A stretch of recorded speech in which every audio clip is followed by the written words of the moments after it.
Okay, I think several years ago, it was the sixth or seventh game of the year.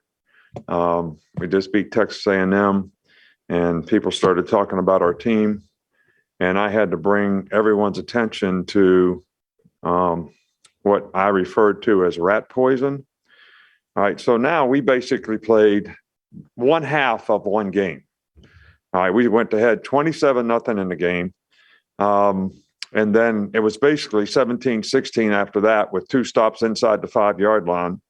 And, so we didn't maintain our intensity in the game. So we were affected by the scoreboard. So we haven't proven that we can play for 60 minutes. Then we come out on Monday and really not ready to practice.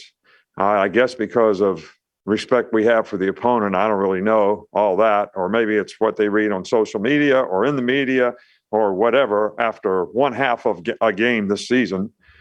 And, then it was hot yesterday. So, so we got every external factor in the world that is affecting our ability to maintain intensity and play the way we need to play and practice the way we need to practice to improve. We got the scoreboard affects us, who we're playing affects us. The heat affects us. The media and what you guys write every day affects us. So, to me, we got to prove that we can play and maintain intensity for 60 minutes in the game, execute, do our job, play hard, finish games, finish plays, do things the way we're supposed to do it. So, I'm really excited about being able to play at home this week. It's great to be back in Bryant-Denny Stadium. It's great to have fans back. I think it's great for our players. I think it's great for our fans. I'd like to congratulate all the guys on NFL rosters, having 70 guys on NFL rosters, not all of which are active, but 13 guys on NFL rosters from last year's team is, really significant accomplishment from a program standpoint, but also from an individual player standpoint. Guys creating value for themselves in their career here, learning what it takes to be successful on a consistent basis, and now having an opportunity to fulfill their dreams is something that makes us very proud and very happy. First and goal awareness game this week. Obviously something to create awareness for children's cancer, curing cancer. And we're certainly happy to be involved with, that effort to help with the kids. So, we got some guys banged up, but nothing different than Chris Allen in terms of who can play and who can't play. Okay, with that, we'll start with Mike Rodak. There were 4 outside linebackers in last year's recruiting class between Will, Chris, Drew, and Hugh Robinson. Just what went into having that many linebackers and the outside linebackers in that class, and just overall, how important is depth at outside linebacker relative to how the game is played these days? Well, based on how we play the game on defense, it's really important because that's where our pass rushers come from.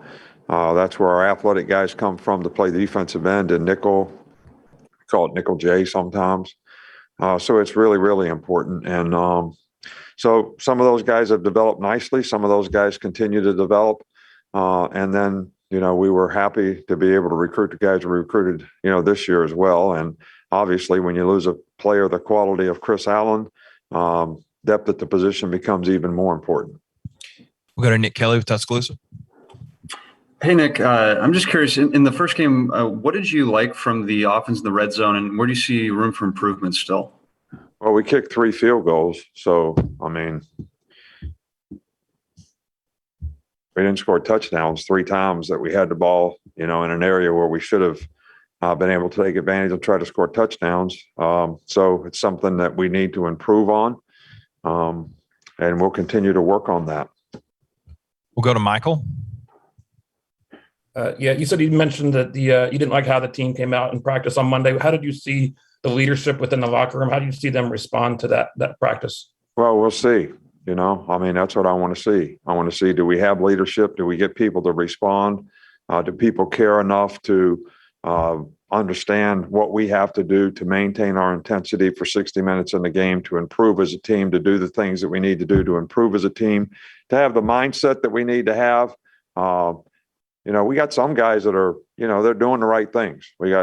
And they're trying to set a good example, and they're trying to pull other guys along. but we also have other guys that, need to pick it up and understand what it takes to practice, what it takes to prepare.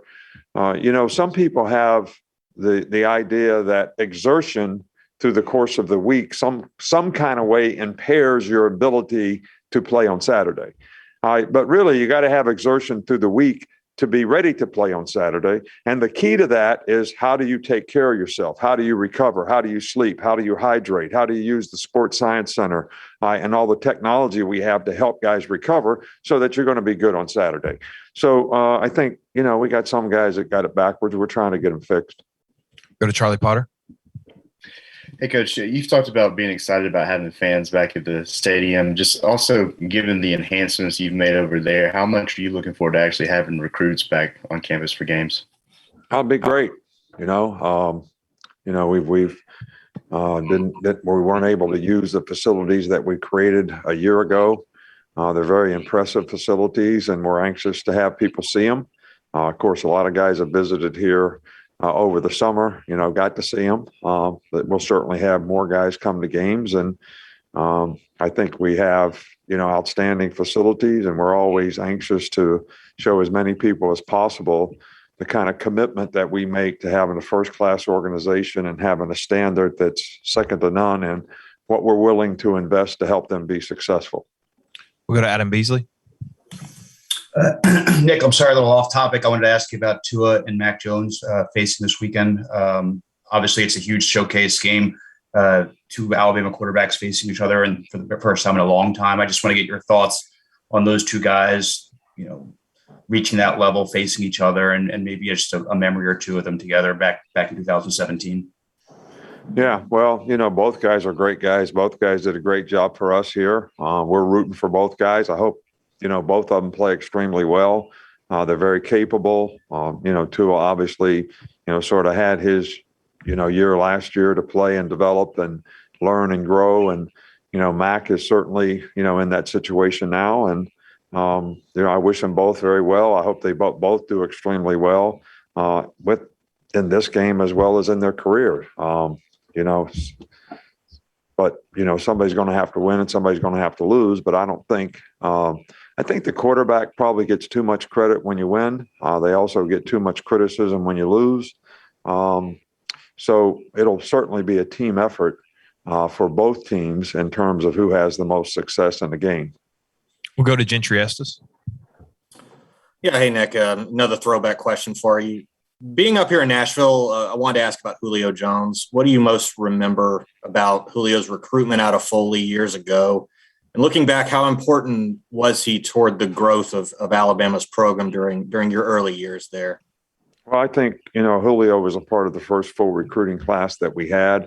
He was one of the, highly talented guys at his position, probably one of the best players in the country at his position. Being from Alabama, it was probably one of the most important things that ever happened in the program, because when Julio, Mark Barron, and all these guys that came in that first class, Hightower, there's a bunch of them, 6 or 7 first-round draft picks, I think. They all came here when we weren't any good. We were just coming off of a 6-6 season or something like that. So they came here and they believed. They came here and they trusted in what we were trying to do to, create a program that, and they came here to prove something.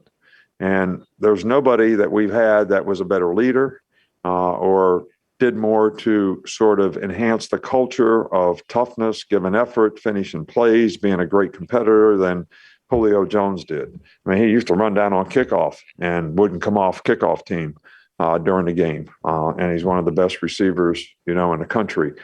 So from a culture standpoint, from an impact standpoint,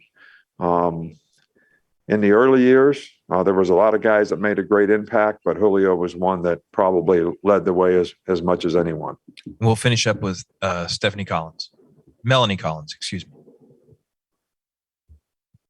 I'm sorry. We're not hearing you, Melanie. Unmute. Sorry about that. Hi, Coach. I am the sideline reporter for Sunday's Dolphins-Patriots game, and I know you addressed it a little bit, but just wanted to know, do you plan to reach out to Mac and Tua this week? And if so, what will your message be to them? Yeah, well, I usually am focused on what our team is doing.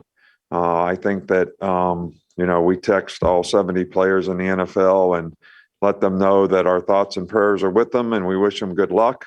But we have so many players in the NFL, I don't really, reach out individually to guys and have a message for them. We do, send them a little good luck thing. But we're always watching. We're always hopeful that they do well.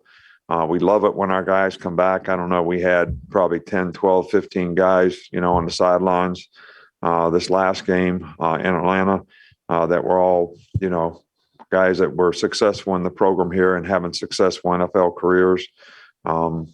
So, we're always anxious to see how they do. I always read a report every week to see, how each player did. Sunday's a big work day for us, so we don't get to see the players, play that much. Certainly wish I could. But, we have a team here, and I think the players all respect the fact that they have a lot of pride in Alabama. I was in the NFL, and I know how much trash gets talked on Saturday night about whose team did what. So I know those guys want our team to do well, too. And I think they know that I'm pretty much committed to that.